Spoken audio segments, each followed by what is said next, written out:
तारीख थी 1 जनवरी 1818। जगह थी भीमा कोरेगांव, पुणे। ये वो दिन था जिसने इतिहास की धारा को बदल कर रख दिया। उस दिन एक तरफ थी पेशवा बाजीराव द्वितीय की विशाल सेना, 28,000 से भी अधिक सैनिक, जिनमें पैदल सैनिक, घुड़सवार और तीरंदाज की तगड़ी टुकड़ियां शामिल थीं।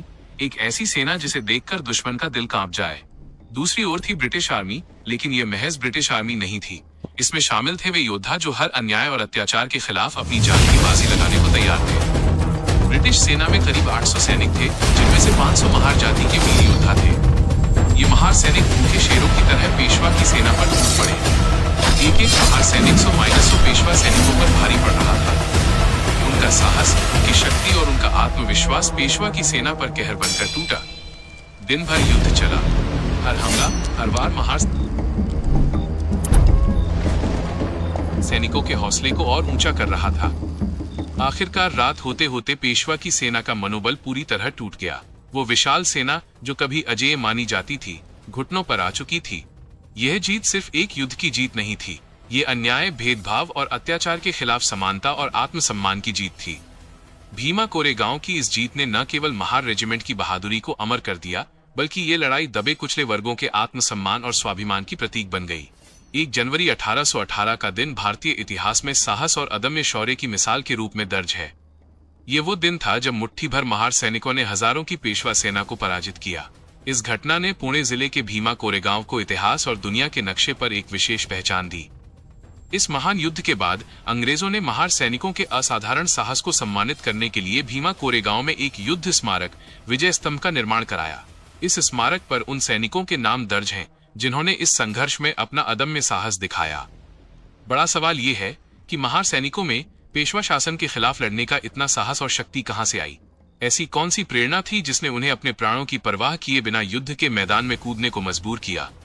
महार सैनिकों की ये शक्ति उनके लंबे समय से झेले गए अत्याचारों और भेदभाव के खिलाफ उनकी दृढ़ इच्छा शक्ति का परिणाम था।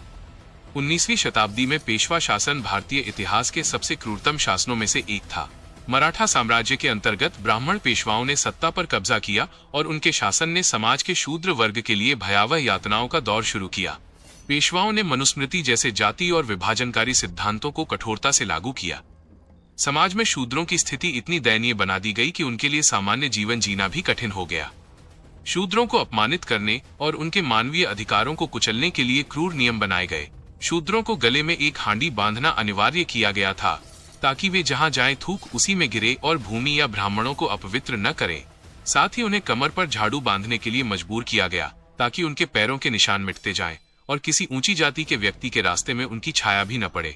पेशवा शासन में शूद्र केवल दोपहर के समय ही बाहर निकल सकते थे, क्योंकि उस समय उनकी परछाई सबसे छोटी होती थी, ताकि उनकी परछाई ब्राह्मणों या अन्य ऊंची जातियों पर न पड़े।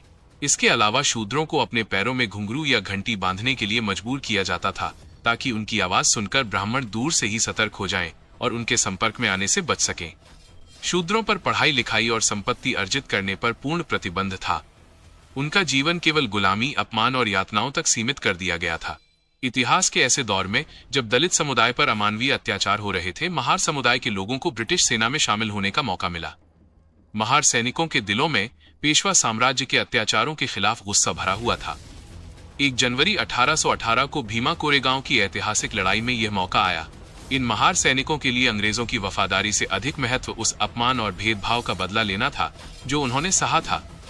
1 जनवरी 1927 का दिन एक और महत्वपूर्ण मील का पत्थर साबित हुआ जब डॉक्टर भीमराव अंबेडकर ने भीमा कोरेगांव का दौरा किया। बाबा साहब के इस कदम ने दलित समाज के भीतर एक नई चेतना और आत्मसम्मान की भावना का संचार किया। उनके भीमा कोरेगांव जाने से समाज में एक संदेश गया कि दलित न केवल सहने वाले हैं, बल्कि अपने अधिकारों के लिए संघर्ष करने की क्षमता भी रखते हैं।